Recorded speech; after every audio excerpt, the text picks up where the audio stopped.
Alors les enjeux dans le système de santé sont assez simples, ils sont croissants. On parle de santé globale. Quelques chiffres pour commencer. On parle de 20 millions de patients atteints de maladies chroniques en France, que ce soit le diabète, l'hypertension, l'obésité.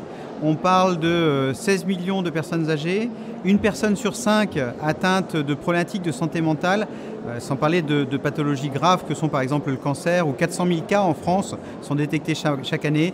18 millions de patients concernés dans le monde entier de cas de cancer. C'est le premier point qui est démographique, qui ne cesse d'augmenter. Le deuxième sujet concerne aussi les déserts médicaux auxquels on fait face, pas simplement en province, mais bien évidemment juste à côté de Paris, juste à côté d'ici, là où je suis en train de vous parler, et aussi qui sont très souvent en lien avec les déserts numériques, ces zones blanches où on a une vraie problématique pour accéder aux outils numériques, voire même à la 5G, et enfin à l'électronisme de la population française. Ce sont les grands enjeux sur lesquels on doit aujourd'hui apporter un regard stratégique. Alors c'est un sujet intrinsèquement lié, la santé et le numérique, très très simple. Vous avez des cas d'usage aujourd'hui qui arrivent de plus en plus. Je pense que la période que l'on vient de passer, malheureusement, de Covid, nous a apporté un éclairage très important sur les besoins en numérique pour recréer et créer du lien entre des professionnels de santé et les patients. Peut-être le premier exemple correspond à la télémédecine. On entend par téléconsultation, télésurveillance notamment, téléconsultation assistée qui recrée réellement du lien entre un patient à distance et son professionnel de santé. N'oublions pas les pharmaciens dans le dispositif et les paramédicaux. Ensuite, on peut avoir tout ce qui concerne la e-prescription. Il n'y a rien de plus simple aujourd'hui, et bientôt en tous les cas avec ce qui arrive, de pouvoir déposer une e-prescription.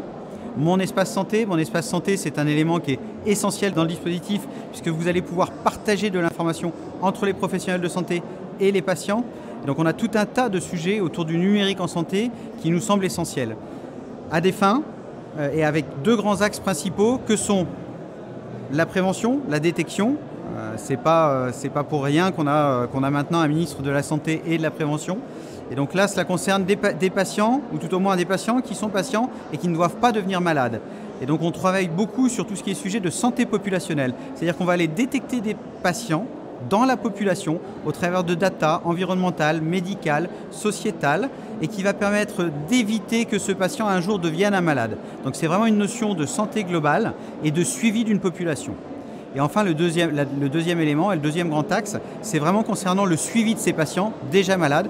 On va pouvoir leur apporter un suivi au travers d'outils numériques qui vont pouvoir faire du collaboratif entre les professionnels de santé, les patients et in fine, la santé numérique ne peut se driver que par la data et l'usage de la data qui devient de plus en plus structuré, permissive, interprétable et ce dans un environnement souverain et éthique. Alors là aussi, très très simple, le rôle de Numéum. Numéum, c'est une fédération, c'est issu du mariage heureux entre deux fédérations que sont Syntec et Tech in France. Numéum, ça représente 2500 entreprises adhérentes en France. Ça va de la start-up à la grosse structure, de l'éditeur de logiciels à l'ESN, à la plateforme, à l'ICT, aux entreprises de conseil.